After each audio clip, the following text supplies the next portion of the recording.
Welcome to the Ultimate Sports Blog Podcast. Today's Friday, February 22nd, 2019. A lot to get to today. College basketball, NBA, NHL, my starting pitcher rankings, my latest bracketology, some news that just broke regarding trades and free agent signings throughout both baseball and hockey, a story involving the owner of the Super Bowl champs, and spring training games begin today, so I'll talk about that as well. And then obviously my best bet of the day. Let's go to college basketball, where there were a lot of games played last night. Loyola Maryland defeated Navy 79-70. Number 7, Michigan defeats Minnesota 69-60. Georgia Southern defeats Coastal Carolina 79-74. Georgia State defeats Appalachian State 80-75. Northern Kentucky defeats Youngstown State 76-69. Hofstra defeats Towson 91-82 double overtime. William & Mary defeats Charleston 86-84 in overtime. Northeastern defeats James Madison 76-60. Alon defeats UNC Wilmington 84-77. Cincinnati defeats UCF 60-55. Albany defeats Stony Brook 74-70. Binghamton defeats UMass Lowell 81-66. Hartford defeats New Hampshire 70-50. UMBC defeats Vermont 65-56. Mount St. Mary's defeats Central Connecticut State 79-66. Robert Morris defeats LIU Brooklyn 62-49. Fairleigh Dickinson defeats Sacred Heart 81-63. St. Francis, Pennsylvania defeats St. Francis Brooklyn 81-71. Gardner-Webb defeats UNC Asheville 65-55. Hampton defeats Longwood 86-66. Radford defeats Winthrop 87-81. Bryant defeats Wagner 67-65. Wright State defeats Cleveland State 87-61. Chattanooga defeats the Citadel 68-65. Mercer defeats Stanford 65-62. East Tennessee State defeats VMI 94-70. UNC Greensboro defeats Western Carolina 79-76 in overtime. Charleston Southern defeats South Carolina Upstate 92-60. Murray State defeats Tennessee Martin 85-75. Belmont defeats Eastern Illinois 99-58. South Dakota State defeats Purdue Fort Wayne 92-83. Austin Peay defeats Southeast Missouri State 83-70. Louisiana Monroe upsets Texas State 63-60. Louisiana defeats Texas Arlington 76-64. Jacksonville State defeats Morehead State 65-64. SU Edwardsville defeats Tennessee State 85-84. Eastern Kentucky defeats Tennessee Tech 67-66. Southern Utah defeats Eastern Washington 76-62. Northern Arizona defeats Idaho 75-54. Number 2 Gonzaga defeats Pepperdine 92-64. Grand Canyon defeats Cal Baptist 91-58. Utah Valley defeats Chicago State 103-71. SMU defeats UConn 77-59. San Francisco defeats BYU 77-71. Arizona defeats California 76-51. USC defeats Oregon 66-49. Campbell defeats High Point 61-48. St. Mary's defeats Pacific 58-32. San Diego defeats Portland 63-52. UC Irvine defeats Cal Poly 74-47. Seattle defeats UMKC 69-64. Portland defeats Idaho State 99-93. I should say Portland State. Sacramento State defeats Weber State 78-76. Cal State Fullerton defeats UC Davis 62-58. UC Santa Barbara defeats Hawaii 79-61. And UCLA defeats Oregon 68-67. Tonight's slate's a little small because it's a Friday night, but there's a lot of games on TV. 6:30 CBS Sports Network. Bowling Green at Ohio. Bowling Green's a 4.5-point favorite. Bowling Green is the leader in I believe it's the West Division, or they're tied with Buffalo in the East. That's it. They're tied with Buffalo in the East. I think Buffalo's obviously the better team because they have more talent. This is a trap game for Bowling Green, but I think they'll survive. I don't think Ohio's very good, so give me Bowling Green to win and cover on the road. 7 o'clock on ESPN2, you have Kent State at number 25 Buffalo. Buffalo's laying a whopping 15 points. I think 15 is too big of a number. Kent State's a good team. So give me Buffalo to win, but Kent State to easily cover. Harvard and Brown, Canisius and Monmouth on ESPNU. Monmouth is a 3-point favorite. These two teams are battling out for the top of the Metro Atlantic. Monmouth, I think, has been a pleasant surprise in conference play after going nearly winless in non-con play. So, tough call. I just think Canisius is a little bit better than Monmouth, but I won't be surprised if Monmouth wins. So give me Canisius on the road to pull off a little road upset in the Metro Atlantic.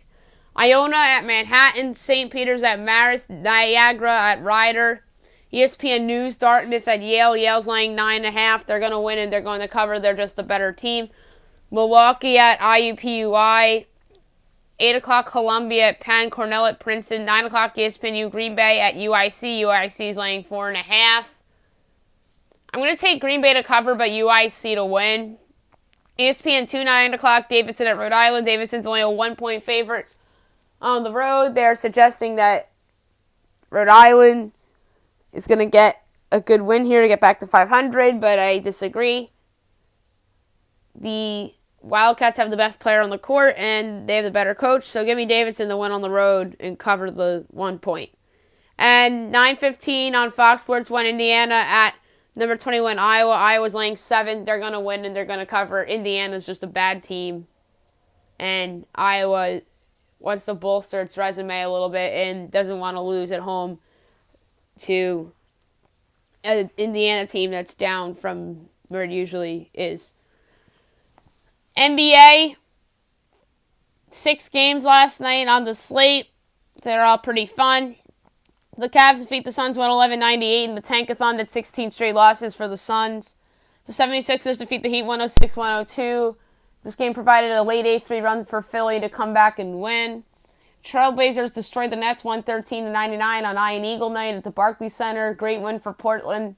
Disappointing loss for Brooklyn coming out of the All-Star break. The Nets might have been a little bit of an aberration, but we'll see. The Bucks defeat the Celtics 98-97. Great win for Milwaukee, holding off Boston. Back and forth game. Kyrie Irving and Al Horford making big shots to keep the Celtics in it and giving them a chance to win. But Giannis and the Bucks prevail. Warriors defeat the Kings 125-123. Buddy Hield had a chance to tie it late, but he misses the shot. Warriors hang on and win. And last but not least, the Lakers defeat the Rockets 111-106. A fantastic win for LeBron James and the Lakers, down 19 in the second half, come from behind and win. And he owned up to his playoff mode comment with that comeback in the second half. Tonight, you have 9 games on the slate. 7 o'clock, the Wizards at the Hornets. The Pelicans at the Pacers. The Bulls at the Magic, another tankathon game. Well, the Magic aren't really tanking. They're closer to the 8 seed than to Zion Williamson. And on ESPN, the Spurs at the Raptors. DeMar DeRozan's return to Toronto. Toronto's laying 7.5. The Raptors, don't forget what happened in San Antonio about 6 weeks ago. They're never going to forget that. They got their asses kicked. And they want to go out and kick ass tonight against Greg Popovich and the Spurs. Kawhi Leonard's going to have a monster game and prove that he was the best player in that trade. Get himself back in the MVP conversation with a monster game. Give me Toronto big, like 120-105, and it won't even feel that close. 7:30, the Pistons at the Hawks. The Timberwolves at the Knicks. By the way, no Karl Anthony Towns possibly because he was in a car accident, so wouldn't rule out the possibility of another Knicks win. 8 o'clock, the Clippers at the Grizzlies. The Nuggets at the Mavericks is at 8:30. 9:30 ESPN. The Jazz at the Thunder. OKC's laying 4.5. Playoff rematch from a year ago. We all know what happened in that series in which Utah exposed Oklahoma City. Carmelo Anthony's no longer there. He was obviously the liability of the Oklahoma City Thunder last year, and that's what this year's proven. And he obviously was scapegoat from the Rockets earlier in the year. So he's long gone. And I think OKC, led by Paul George and Russell Westbrook, want to go out there and prove that they're the number 2 team in the West behind Golden State. So give me the Thunder to win and cover the 4.5 against a very good Jazz team. I don't think this game is going to be a blowout per se, but I wouldn't be shocked if Oklahoma City won by 12. Let's say the score is like 117-105 I wouldn't consider that a blowout unless if it's a blowout and then the Jazz just make it closer than it really is. I could see it going the other way where it's a 7-point game with a minute to go and then Paul George hits some clutch threes to make it look like a more lopsided result. So give me the Thunder to win and cover there. NHL, we had a lot of games last night. On the slate, the Wild defeat the Rangers 4-1. The Capitals defeat the Maple Leafs 3-2. The Hurricanes defeat the Panthers 4-3. The Devils defeat the Senators 4-0. By the way, the Senators scratched Matt Duchene and Mark Stone and Matt Dzingel. The Sharks defeat the Penguins 4-0. A great win there for San Jose on the road. Canadiens defeat the Flyers 5-1. Brutal loss for Philly. Great win for Montreal. Lightning defeat the Sabres 2-1 in a shootout. The Predators defeat the Kings 2-1 on national television. The Stars defeat the Blues 5-2 to end the Blues' 11-game win streak. The Oilers defeat the Islanders 4-3 in overtime. And by the way, Connor McDavid injured, so he'll be missing some time because he was hit by Nick Leddy in that game. And then the Coyotes defeat the Canucks 3-2 in a shootout. Tonight we have at 7 o'clock, the Blue Jackets at the Senators. 7:30, the Wild at the Red Wings. The Avalanche at the Blackhawks. 9 o'clock, the Ducks at the Flames. And the Jets at the Golden Knights. It's funny that the Blue Jackets are playing in Ottawa tonight because they just pulled off a trade for Matt Duchene from the Senators. I think that's a good addition for Columbus. That is something that I predicted on this very podcast. I also predicted that Columbus would also be a seller by trading Artemi Panarin and Sergei Bobrovsky. The result of tonight's game will certainly impact what they do. I think that trading for Duchene has nothing to do with whether they're going to keep Panarin and go for it or not. I still think they will go for it if they trade Panarin. Trading Panarin doesn't mean giving up on the season necessarily, especially after the trade for Matt Duchene. But I do think it's a good pickup. He'll fit nicely in their front six. And according to multiple reports, Julius Bergman is also heading to the Blue Jackets, while the Senators will receive a first-round pick in 2019, a conditional first-rounder in 2020 if things work out. Prospects Vitaly Abramov and Jonathan Davidson are going back to Ottawa. That is a nice package for Ottawa, especially if the second first-round pick is converted, similar to what the Rangers got back for Ryan McDonagh and JT Miller. The 2019 conditional first-round pick, which turns into a first if Tampa Bay wins the Cup. Or would have been if Tampa won the Cup last year, too. It would have been last year or this year. If not, that goes to a second-round pick. I projected that pick to be moved in a trade that the Rangers would, I could see them making, but we'll see. It was something that I predicted just by my gut, but it was Jesse Puljujarvi and Edmonton's second-round pick for Neil Pionk and that Tampa Bay pick was my projected trade that I made on this podcast. But I could totally see a trade with Puljujarvi and Pionk being the pieces going either way, because Edmonton obviously needs help on defense. And Puljujarvi is somebody that needs a change of scenery. But great trade for Columbus, and I think that this will work out for them if whether what happens with Panarin or not. Breaking news, Patriots owner Robert Kraft has been charged with solicitation of prostitution. That is a shocking story. Kraft keeps on denying it, and among the likes of Adam Schefter and Ian Rappaport are reporting that it is indeed true. And like I said, this is an absolute stunning story. And police said that Kraft was twice videotaped paying for and receiving sex at an illicit massage parlor, which is absolutely shocking. I'm just going to keep saying that. And then there's a video of Jupiter, Florida, Police Department Detective Andrew Sharp discussing the misdemeanor solicitation of prostitution charges against the Patriots owner. And then, Jupiter, Florida. The charge comes amid a widespread crackdown on sex trafficking in the area surrounding Palm Beach County. About 200 arrest warrants have been issued in recent days and more have been expected.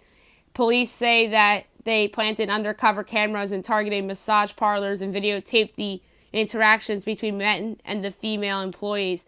Like, that is something that I'm floored. I can't believe Robert Kraft would do that. There's a lot of turmoil with the Patriots. Like, if they weren't winning championships, this would be pretty much a dumpster fire right now because of this, because of the other turmoil that's been apparently going on with Brady and Robert Kraft. Remember, ESPN's Seth Wickersham wrote that story last year, and then there were some rumors that Belichick and Brady were not really on the same page, and that Belichick wanted to leave, and there was rumors that he was going to go replace Ben McAdoo with the Giants. Oh boy, if Bill Belichick was coaching the Giants right now, then that would change the outlook of the NFL. And like I said, absolutely stunning, and there's obviously going to be more to come. I'm interested to see what Robert Goodell says about this. That is going to be the most fascinating thing, in my opinion. Free agent signing Marvin Gonzalez, 2 years, $21 million to the Minnesota Twins. Good signing for them. He'll help out their young core. He's versatile. He'll play all over the field. I could see him playing a little bit of short, a little bit of third, a little bit of left field, even a little bit of first base, second base. Like, they're going to use him everywhere. Right field. Pretty much everywhere except for catcher and maybe center field. But that is an absolute great signing for Minnesota. And he's obviously a world champion with the Houston Astros. He, I think, has potential for 20 homers, 60 RBIs, but maybe not in that ballpark. Maybe his numbers will decrease a little bit from a power standpoint, but maybe his average will go up because that's more of a pitcher's ballpark rather than a hitter's ballpark in Target Field. So, good signing by the Minnesota Twins, and yet again, the White Sox lose out on a player that they wanted, and San Francisco is in Marvin Gonzalez as well. He would have been somebody that would have been a great fit on the New York Mets had they not signed Jed Lowry or traded for Robinson Cano. I think that would have been the perfect Met. Baseball actually returns today in terms of spring training games. There's supposed to be one played yesterday between the Athletics and the Mariners, but it was postponed. 2 games today. The Athletics and the Mariners that was supposed to be played yesterday is being played today, and then you have the Phillies against the Rays beginning in a couple of moments from the Rays facility. And then there's obviously some Major League teams going up against college teams, like the Red Sox are playing Northeastern, and there's some other ones too going on. So we'll keep track of some spring training results and notable players doing things and whatnot.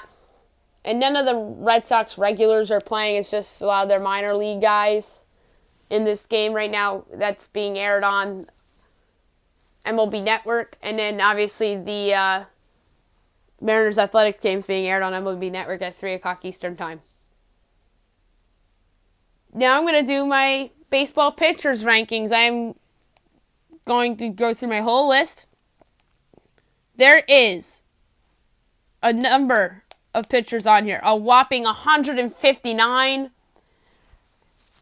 teams that are projected to have their starting fives, and then there's obviously some free agents on this list as well. Let's just get going with it. Number 159 is Merrill Kelly of the Diamondbacks. 158, David Hess, Orioles. 157, Paul Blackburn, Athletics. 156, Manny Banuelos, White Sox. 155, Nate Carnes, Orioles. 115, Martin Perez, Twins. 153, Shelby Miller, Rangers. 152, Wei-Yin Chin, Marlins. 151, Ryan Baroque, Blue Jays. 150, Jorge Lopez, Royals. 149, Jacob Junis, Royals. 148, Daniel Mengden, Athletics. 147, Matt Strom, Padres. 146, Trevor Richards, Marlins. 145, Jaime Barria, Angels. 144, Edwin Jackson, who's a free agent. 143, Edinson Volquez, Rangers.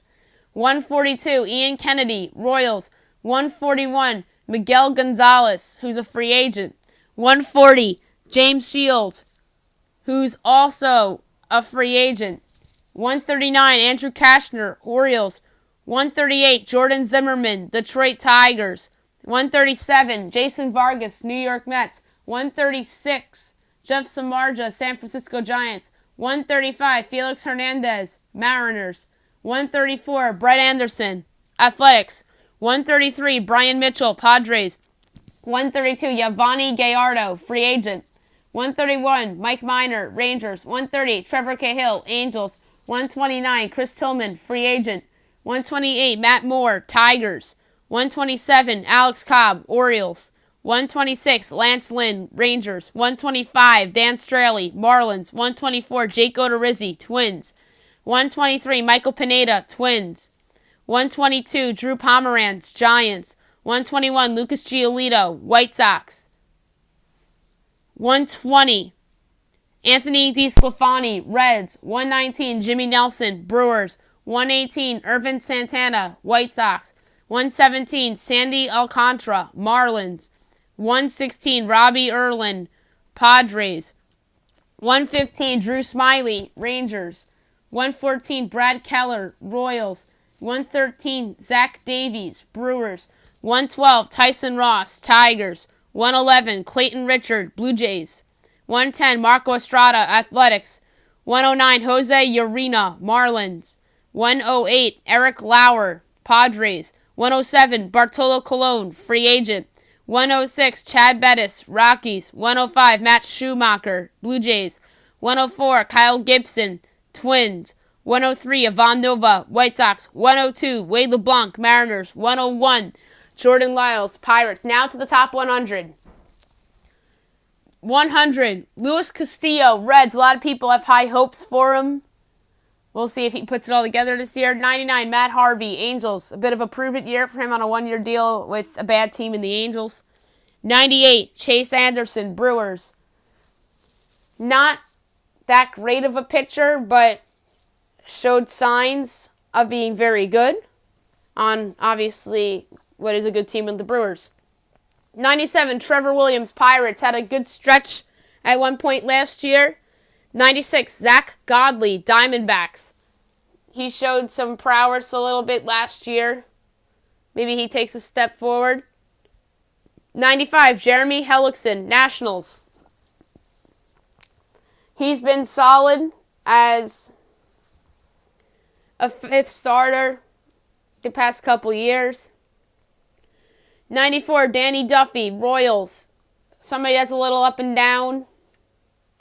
93, Colin McHugh, Astros. He's slated to be their number 5 starter this year with Lance McCullers Jr. out for the year with Tommy John surgery. By the way, pitchers that are out for the year with Tommy John surgery, like McCullers Jr. and Shohei Ohtani, are not on this list.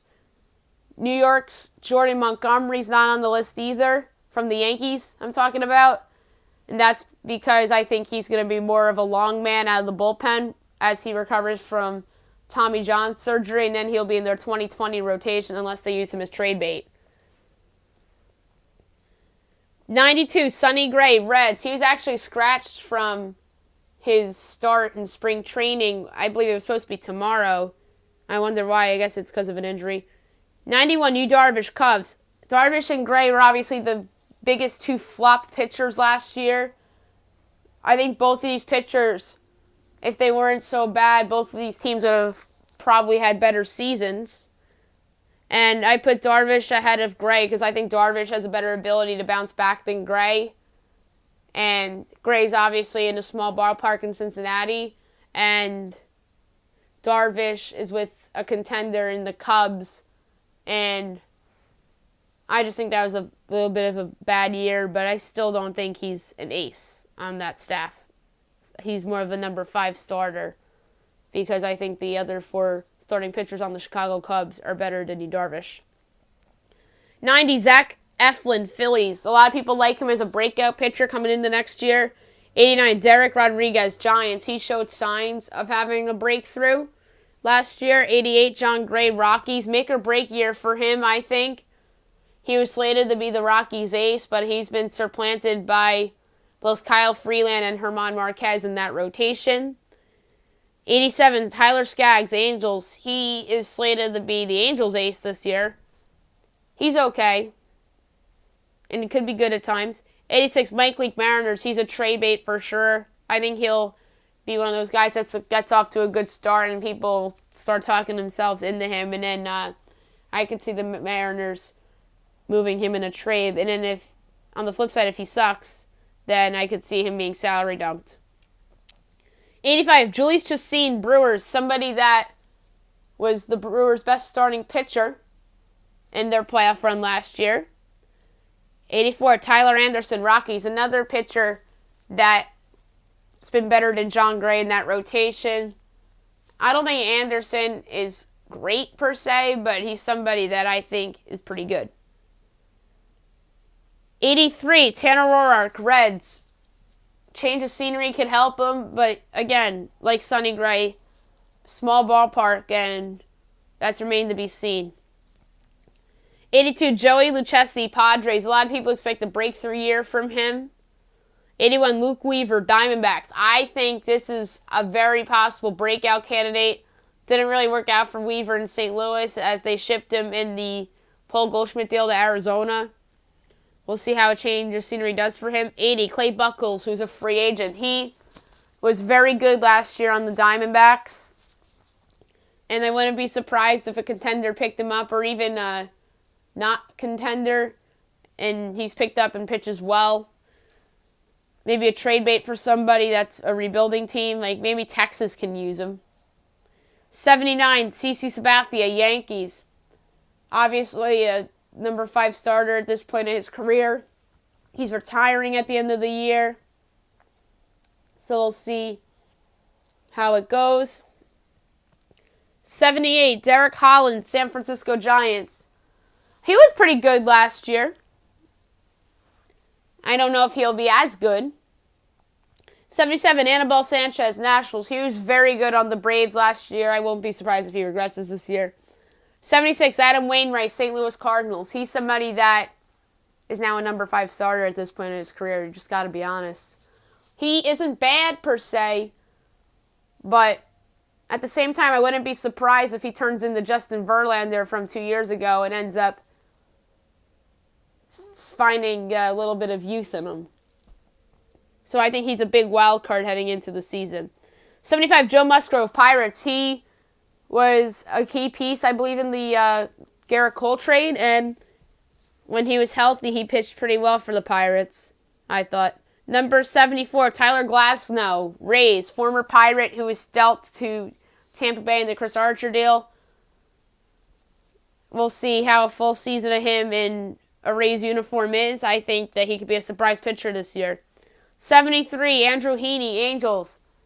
Wouldn't be stunned if Heaney overtakes Tyler Skaggs as the ace of the Angel staff. He's always had the upside. 72, Jose De Leon, Rays. I think that De Leon will be a starter for them, and he'll pitch great.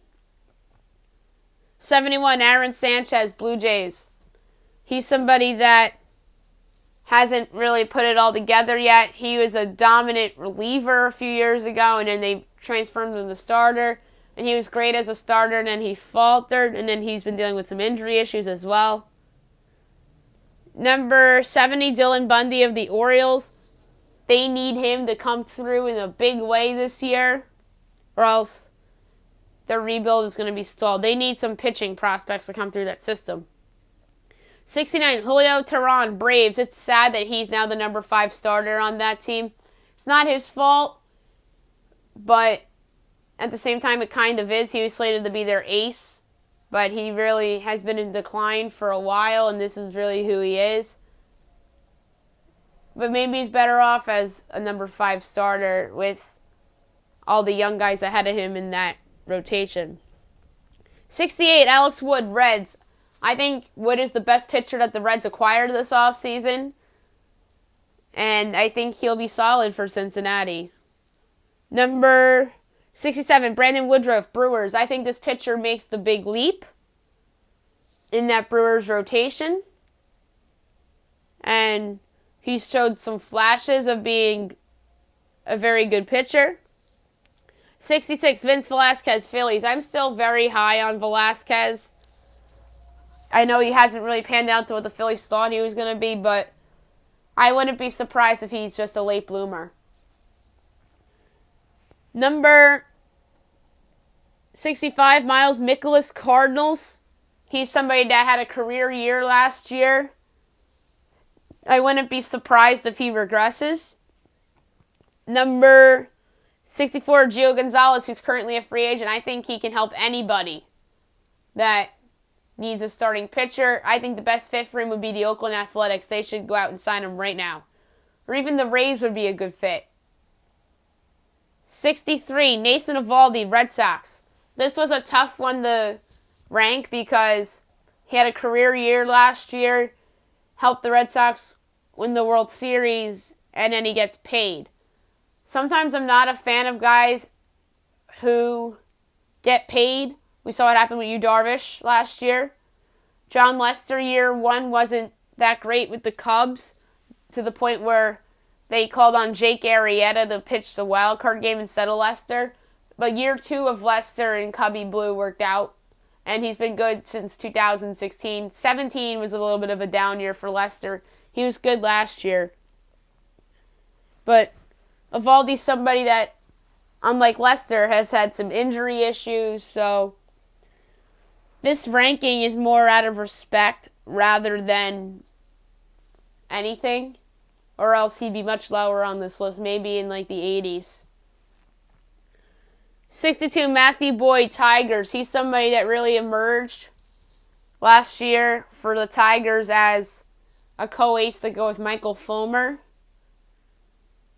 61, Yusei Kikuchi, Mariners. I think he is going to be a big breakout pitcher and somebody that Seattle's going to keep for a while.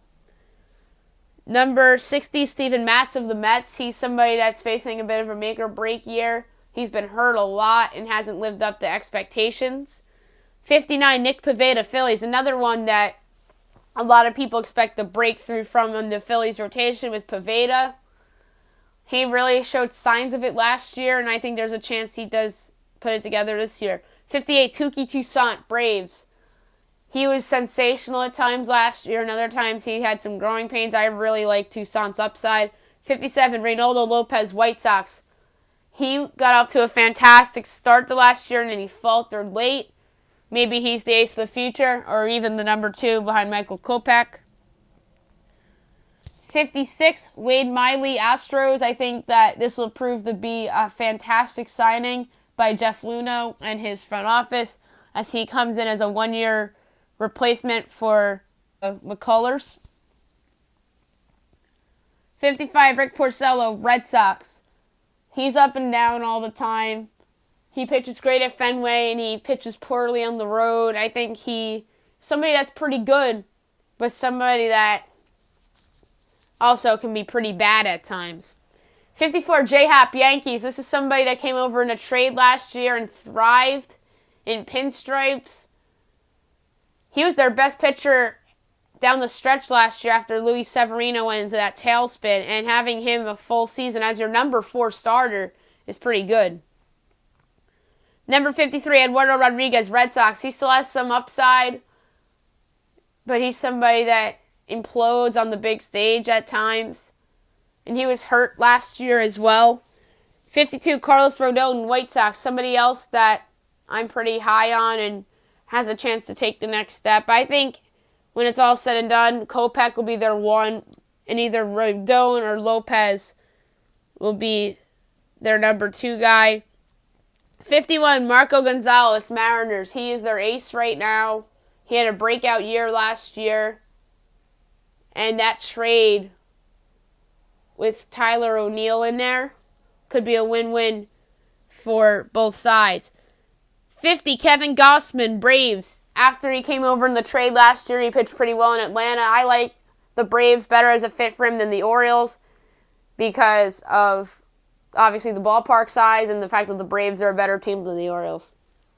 And I think Gausman's going to have a good year. 49, Michael Fulmer, Tigers. He has to rebound this year, or else the Tigers are going to get nothing significant back for him. I know the Tigers are dying to get rid of him. They've been dying to get rid of him for 2 years now. 48, Heijun Ryu, Dodgers. Somebody that's come back from injury when he was hurt and pitched very, very well for the Dodgers, which allowed them to trade away Alex Wood in that salary dump trade. 47, Josh James, Astros. Everybody thinks this is the breakout pitcher in the American League this year. I think he's one of them, but I have my pick for the breakout pitcher, which is coming soon. He'll probably be the breakout pitcher on the Astros, unless if Forrest Whitley gets called up and thrives. 46, Kenta Maeda, Dodgers. The Dodgers want Maeda back in their rotation. I think he will be back in their rotation, and he pitches pretty well both in the pen and in the rotation. 45, Jack Flaherty, Cardinals. This is a breakout pitcher candidate in the National League. He showed a lot of signs last year. 44, Mike Fiers, Athletics. He's their best pitcher on their staff right now. I think they should have started him in the wild card game against the Yankees, but instead they went with the opener, which came back to bite him a little bit, but who knows? The Yankees just dominated them that game. 43, Sean Newcomb, Braves. He was pretty solid last year. I think he's going to make another step this year. 42, Rich Hill, Dodgers. He's somebody that I think is very underrated because he's overpaid, but has always pitched well in big games. He was great in the World Series last year, but Dave Roberts made the dumb decision and pulled him. 41, Mike Clevenger, Indians. A lot of people like Clevenger, as do I. I just think he's the fifth best pitcher on the Indians, and that's nothing against him. The Indians' rotation is just that stacked. 40, Robbie Ray, Diamondbacks. This is a big breakout candidate, and obviously a candidate to be traded as well with the Diamondbacks rebuilding. 39, Dallas Keuchel, free agent. I think the best fit for Keuchel is the Philadelphia Phillies, and I think they should go out and sign him if they miss out on Bryce Harper. 38, Masahiro Tanaka, Yankees. He has the torn UCL in his elbow, and he continues to pitch through it, and he continues to pitch very well at times. He's always pitched well in big games for the Yanks. He was fantastic in his playoff start against the Red Sox last year. And everybody forgets about this guy because he's overpaid, but he's very good. It's kind of like Rich Hill at the Dodgers. And like this guy I'm about to talk about, 37, David Price, Red Sox. Price was a huge, huge part of the Red Sox winning the World Series. He found a little bit of youth in him and for once lived up to his contract. But I'm interested to see how he pitches this year. He's actually pitched pretty well as a Red Sox, but the knock against him is that he's pitched so poorly against the Yankees, and I think that's what really the media judges him by. 36, Charlie Morton, Tampa Bay Rays. I think this will be the best pitching acquisition of the offseason that nobody is talking about. And I really think that Morton is going to help that young rotation. He'll help Blake Snell improve, even though he just won the Cy Young. And then he'll help the other young guys. Brent Honeywell is going to get called up at some point, be in their rotation. And I also think that De Leon will pitch well for them in their rotation. So I really think that the addition of Charlie Morton will be one of the more impactful ones of the offseason. 35, Marcus Stroman, Blue Jays. Obviously trade bait and someone that's been up and down. A lot of people thought he was going to be a top 10 pitcher, but he hasn't come close to living up to that. 34, Chris Archer, Pirates. Once upon a time, a top 10 pitcher who really is in a different phase of his career. The Pirates overpaid for him in a trade this past offseason. 33, Michael Wacha, Cardinals. He's somebody that I believe is in a contract year this year, and I think he's going to pitch very well. 32, German Marquez, Rockies. Somebody that I think is very underrated, especially in that ballpark. Deserves a lot of credit for his success. 31, Zach Wheeler, Mets. He had a second half breakout last year, but he just has to do it one full season, in my opinion, but he's still very good. 30, Carlos Carrasco, Indians. A very good pitcher on that staff, and somebody that could look like the best pitcher in the game and at times look very inconsistent. 29, Patrick Corbin, Nationals. I think the most overpaid free agent of the offseason by a long shot, and I think he's the leading candidate to be this year's Yu Darvish. But I have him this high because he's coming off a great season in which he got votes for the National League Cy Young Award. 28, Kyle Hendricks, Cubs. This guy's going to have a big season in Cubby Blue. Number 27, Jose Quintana, Cubs. It's time for Quintana to put it all together and for the Cubs to prove that it was worth giving up the young outfield prospect Jimenez for him. And I think that Quintana's poised to have a good season. 26, Jake Arrieta, Phillies. He was great at times last year and at other times he was not. But I still think this is a good pitcher. 25, Kyle Freeland, Rockies.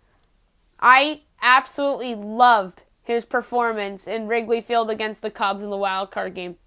That showed me a lot. That was a big game against a good lineup in Chicago, and he's pitched well in Coors Field, and that matters too, and he is their ace for years to come. 24, Carlos Martinez, Cardinals. He's somebody that there's rumors circling around that he might start the year on the DL, but I really like Martinez, and he's somebody that the Cardinals used out of the bullpen a little bit last year, but I still think he's better off as a starter. 23, Zach Greinke, Diamondbacks. He's somebody that I think that the Diamondbacks are dying to get rid of, but he's still a darn good pitcher, but he's just overpaid. 22, Cole Hamels, Cubs. After coming over in that trade with the Rangers, he was sensational. And he obviously needed that change of scenery, and maybe he's closer to the Phillies' Cole Hamels rather than the Rangers' version of Cole Hamels this season. 21, Shane Bieber, Indians. This is the breakout pitcher of the American League this year, in my opinion. I think he has a legitimate chance to make the All-Star team, and I wouldn't be surprised if he's their number 2 starter, depending on what kind of years that Trevor Bauer and Corey Kluber have. 20, Jose Barrios, Twins. This is somebody that needs to have a good season to prove that he is the Twins ace going forward. 19, Jameson Taillon, Pirates. He was very good last year at times, and at other times he wasn't very good. I think this is the year he puts it all together. 18, James Paxton, Yankees. Similar to Taillon, at times last year, he's sensational. He threw a no-hitter last year against the Blue Jays. And other times he was not very good. And I think being on a contender in the Yankees will certainly help his cause. 17, Mike Fault, the Units, Braves. This is a breakout pitcher in the National League, and he's somebody that is going to be the ace of the Braves for a while. 16, Steven Strasburg, Nationals. He's somebody that has been injury-prone throughout his career and is probably overpaid, but when he is healthy, he's a stud. 15, Trevor Bauer, Indians. He had a career year last year, now the number 2 on the Indians. If he regresses and if Bieber improves like I think he will, he'll be down to their number 3 guy, but Bauer's sensational and very outspoken too. 14, John Lester, Cubs. He's somebody that at times hasn't lived up to his big contract that the Cubs gave him in the winter of 2014-15, but at other times has lived up to that contract. 13, Madison Bumgarner, Giants. He will not be a Giant the whole season. I think everybody knows that, including the Giants. I think one of these contenders, whether it's Houston or the Yankees, will go out and trade for him. And there's no chance he goes to the Dodgers because I don't see the new GM of the Giants, meanwhile, that's the ex-GM of the Dodgers, trading with his old team. 12, Justin Verlander, Astros. Somebody that I think is headed for a little bit of a decline. He's still very good, but he's 36 years old, and I think there's a chance that he's not even the best pitcher on his own team this year. And that guy, Garrett Cole, Astros, who I have at number 11, he's in a contract year, and I expect big things from him this year. 10, Clayton Kershaw, Dodgers. Yes, he's another pitcher in decline, but he's still a top 10 pitcher in the game. He pitched very well in the playoffs at times last year, and other times he wasn't very good. 9, Chris Sale, Red Sox.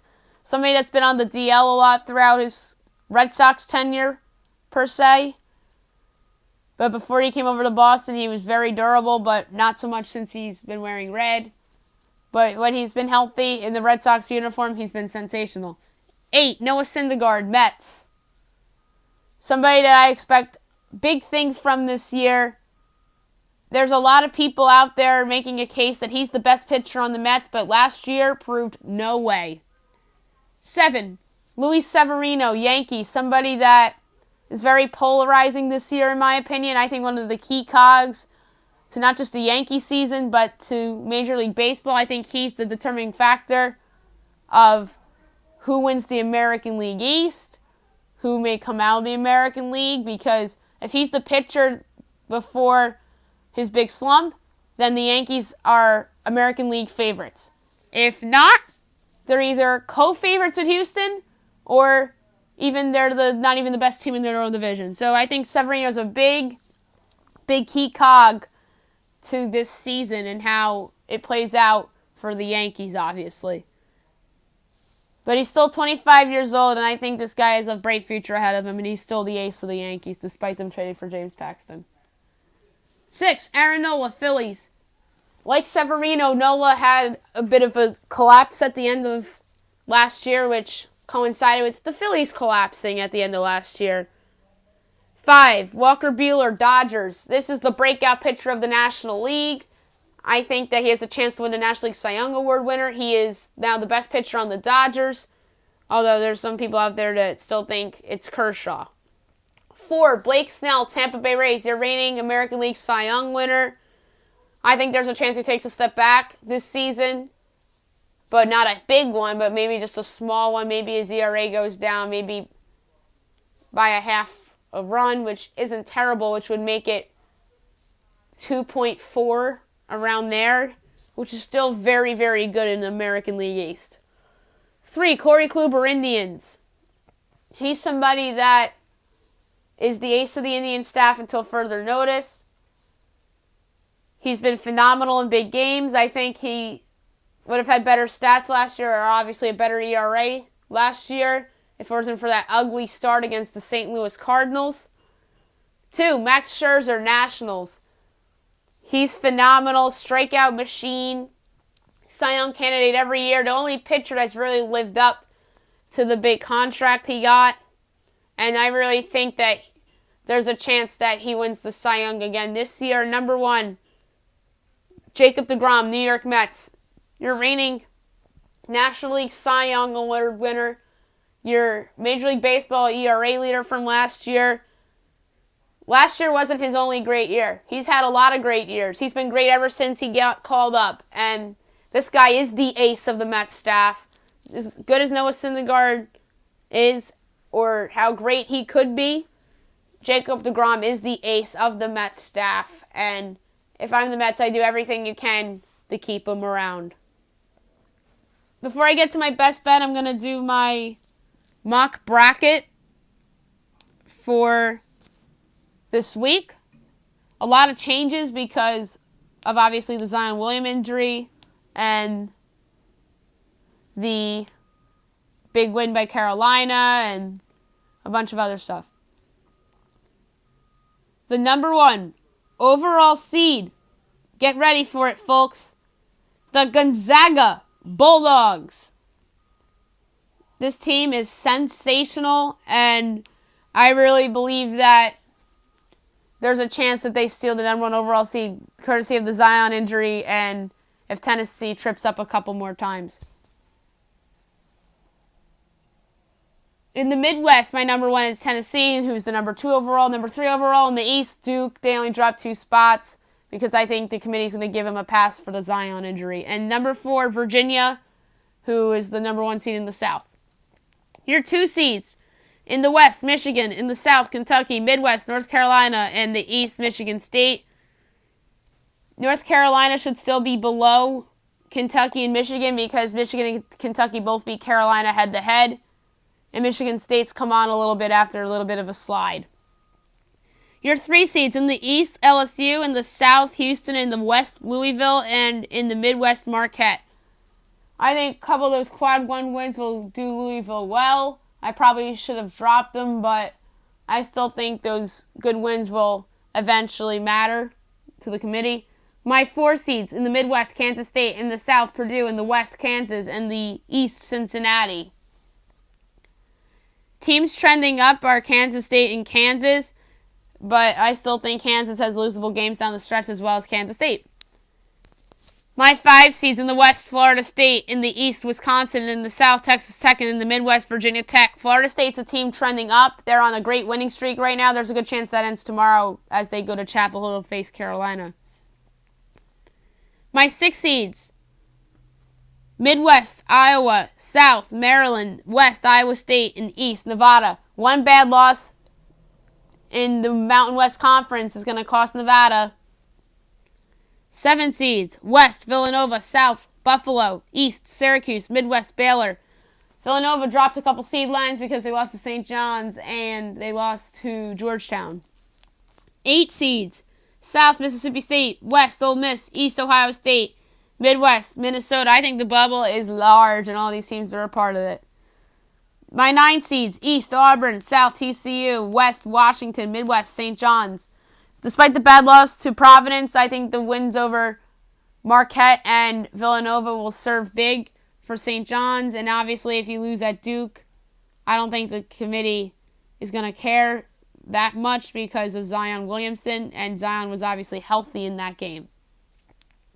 10 seeds, West, NC State. Midwest, Arizona State. East, Oklahoma. South, Clemson. So Oklahoma's new to this list with a couple big wins on the resume to get him back in it. I think the wins over Kansas, among others, obviously the Washington win will help Arizona State. And NC State, I still think they should be this low because of that pathetic Georgia Tech performance in which they put up 27 points. Clemson, to me, is on the bubble. They just need a couple more big wins. 11 seeds, Midwest, VCU. East, UCF. South, Seton Hall. And in playing game, Wofford and Georgetown. Georgetown's a new entry with its win over Villanova. Let's see how long they last in this. And my last at-large group, 2 12 seeds in the Midwest, Temple and Murray State. And then now auto bids, 12 seed South, UNC Greensboro. 12 seed West, Belmont. 12 seed East, Liberty. 13 seeds, New Mexico State in the West, Midwest, Hofstra. East, Vermont. South, Old Dominion. 14 seeds, East, Radford. West, UC Irvine. Midwest, Drake. And South, Georgia State. 15 seeds, East, Yale. South, Lehigh. West, Montana. And Midwest, South Dakota State. And the 16 seeds, Midwest, Northern Kentucky. West, Canisius. South, play-in game, Sam Houston State, Norfolk State. And East, play-in game, Prairie View and St. Francis, Pennsylvania. Now on to my best bet of the day, brought to you by FanDuel. I lost my best bet yesterday because of somebody losing that wasn't supposed to lose. I believe that team was Charleston Southern. I almost said Georgia Southern.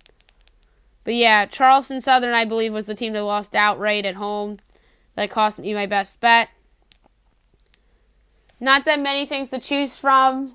Obviously, there's NBA and college. Maybe I'll take a chance with a couple of big favorites that aren't double digits, like 7-point favorites and whatnot. Maybe I'll go into soccer a little bit. Maybe I'll throw a big NHL favorite in there. So, let's go through this. and see who will be a part of tonight's best bet, brought to you by FanDuel. We'll start in college hoops. We'll put Yale on there against Dartmouth. We'll put IUPUI on there against Milwaukee. We will put Penn on there against Columbia. Iowa against Indiana, so we're taking some chances here. And for NBA, I was going to put the Orlando Magic on there, but I didn't have the balls to do it. I'm not putting the Pacers on there because they're missing Victor Oladipo, and I still don't believe in them without him. And Anthony Davis is going to be playing from what I've been told, even though it's limited minutes. I'm going to put the Raptors on there because I really think they're going to kick ass tonight against San Antonio in a revenge spot. So that is 5. And let's see if I like anybody in hockey. Yes, I like the Calgary Flames a lot against the Anaheim Ducks. So I'll take them. Wagering $1.30. $3.44 to win $4.48 with the payout of $5.78. Yale, IUPUI, Penn, Iowa, the Raptors, and the Flames. That's it for the podcast today. I'll be back tomorrow recapping everything from college basketball, NBA, and NHL. Look ahead to tomorrow's games in those sports. We'll go over some of the spring training results and any notable players doing anything to see if Bryce Harper signs or not. We'll talk more about Robert Kraft if we have time. And I hope you guys have a great day, everybody.